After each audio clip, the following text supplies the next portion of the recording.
spinning. I spent the last 2 weeks just spinning. Try to work it out.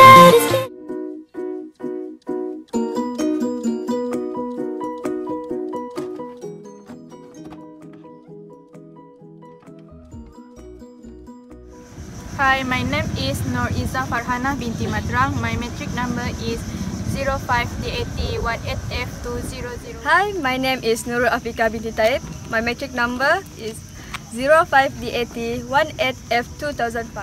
Hi, my name is Puteri Nazxira Binti Sapuan alias Yusuf. My matric number is 05DAT18F2030. Hi, my name is Claudia, Mandak and Hassan, and my matric number is 05DAT18F1086. Hi, my name is Sharifah Hanifah Binti Daud. My matric number is 05DPM16F2025. Assalam and good afternoon everyone. Welcome and thank you to this forum today. How you feeling today? It is great to see all of you right now. So today we are going to have great time with our special guest discussing about 5 elements of valid contract. Before we talk more about this topic, I would start with simple introduction. So, my name is Nur'Izzah Farhanah Binti Materang as your moderator for forum. Here there are 4 special guests as our panels today. Next to me is Claudia Mandak anak Hassan. She will discuss about acceptance. Second panel is Puteri Nazxira Binti Sapuan alias Yusuf.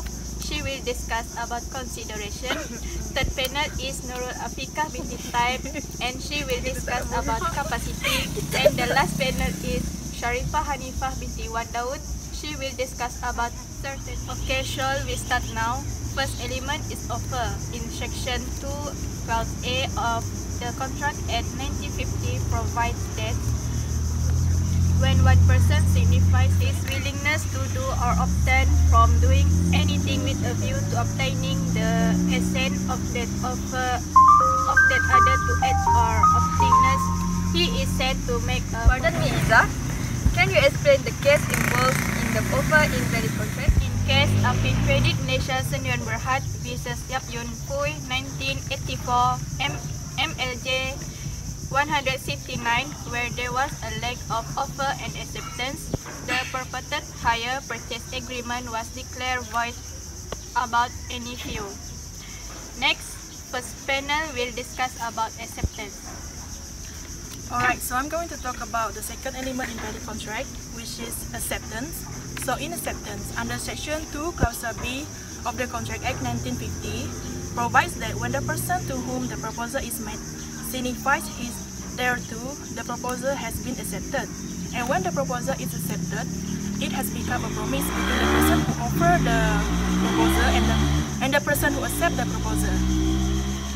Under section 7 of the Contract Act 1950 provides that when the acceptance of the proposal must be absolute and unqualified. Excuse me, Claudia, but can I ask you something? Yes. Can you give an example about the cases involved in acceptance? Okay, so there are a few cases that are in acceptance, and I'm going to talk about the case of Farhanah versus Binti. In this case, Farhanah wrote a letter to his nephew that he wants to buy a horse at the price of $40, by adding that if his nephew did not respond to his letter, the horse will belong to him.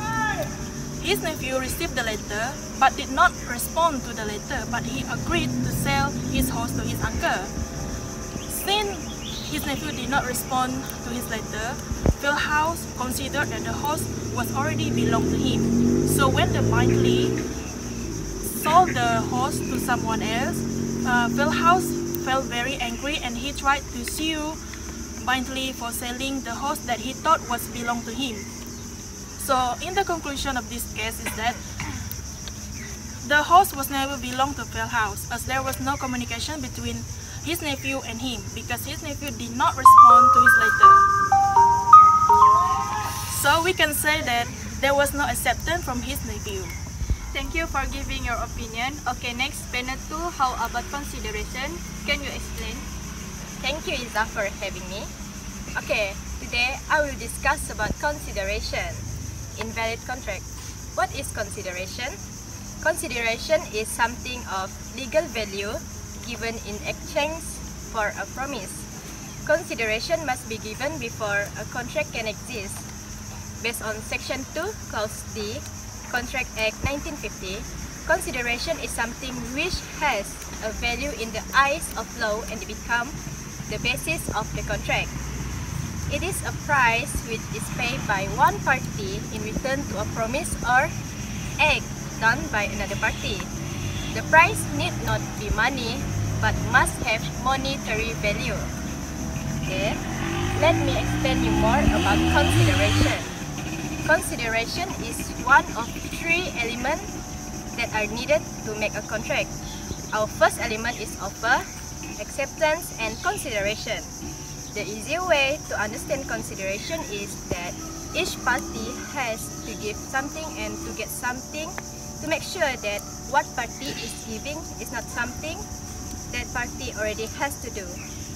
For example, let's say Afiqah and Claudia agreed that Claudia will paint Afiqah fence for 1,000 ringgit.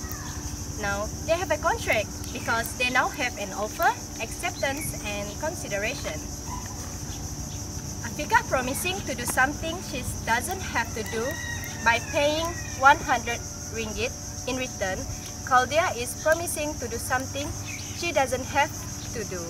Paint her fence. Each party is giving something and each party is getting something in return. Excuse me, Puteri. Yes? Can I ask you a question? Yes, for sure. Can you explain to me what is executory consideration, and please explain the cases that involve in executory consideration? Okay, thank you for your question. Alright. As I said earlier, consideration is called executory where there is an action of promises to perform act in the future. For example, a bilateral contract for a supply of goods whereby A promised to deliver goods to B at the future date and B promised to pay on delivery. If A does not deliver them, this is a branch of contract and B can sue A. If A deliver, the good his consideration become execute. Okay, based on case K Murugesu versus Nadaraja, the appellants agreed to sell a house to the respondent at $26 only. Later on, the appellants refused to sell and alleged that there is no consideration. Court held that there is an executory consideration where a promise made by one party in return for a promise made by the other. The consideration is the price. That's all I can share for today. Thank you for giving opinion. Next, Puteri will discuss about capacity. Can you explain? Thank you, moderator. In order to form a valid and binding contract, the contracting party must have the capacity to enter into a contract. Under Section 11 of the Contract Act 1950, states that every person is competent to contract who is of the age of majority according to the law. A person who is insane or unsound mind and is not disqualified from contracting by any law to which he is subject. By virtue of this section, the following persons are not competent to enter into a contract. We will now look into minor. Minor is a person who has not reached the age of majority. A contract entered into by a minor is considered void. However, there are three exceptions to this general rule. Excuse me, Afiqah. What is an example of exception? There are three exceptions. First, contract of necessary. Under Section 69 of the Contract Act 1950, necessity are things which are essential to the reasonable comfort of the minor. Second, contract of scholarship. Under Contract Amendment Act 1976, no scholarship agreement should be invalid on the ground that the scholar entering into such grade is below than 18 years. Another exception is contract of insurance. Under the Insurance Act 1963 also provides an exception to this rule. An event over the age of 10 may enter into a contract of insurance, but if he is under 16 years old, the written consent of his parent or guardian is essential. It is because it is in a minor best interest to insure himself or his property. Now we will look into a person of unsound mind or insane person regarding to capacity. Section 12 of Contract Act 1950 states that what is a sound mind for the purpose of the contracting. A person is said to be of sound mind for the purpose of making a contract if at the time when he makes it, he is capable to understanding it and of forming a rational judgment of its effect upon his interest. This section covers contract entered by mentally disordered person as well as those persons incapacitated through sickness such as fever, alcohol or other drugs.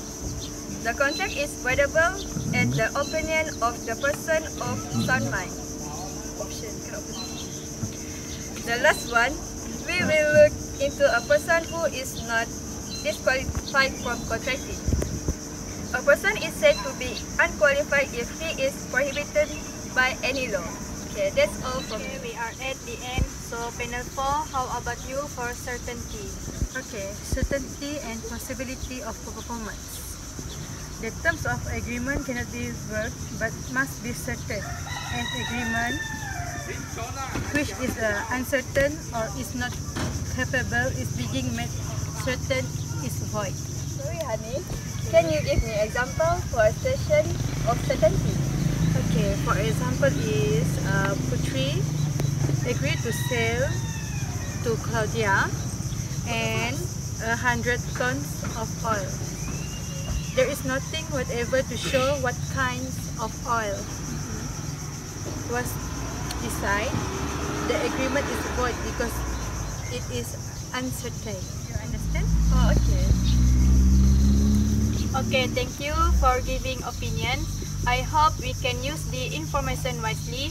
Thank you to all panels for spending time with us to share the information and give explanation about 5 elements of valid contract. And I would like to thanks to all of you for lending me your ears. That's all from me, Nur'Izzah Farhanah Binti Materang, as your moderator today. Thank you.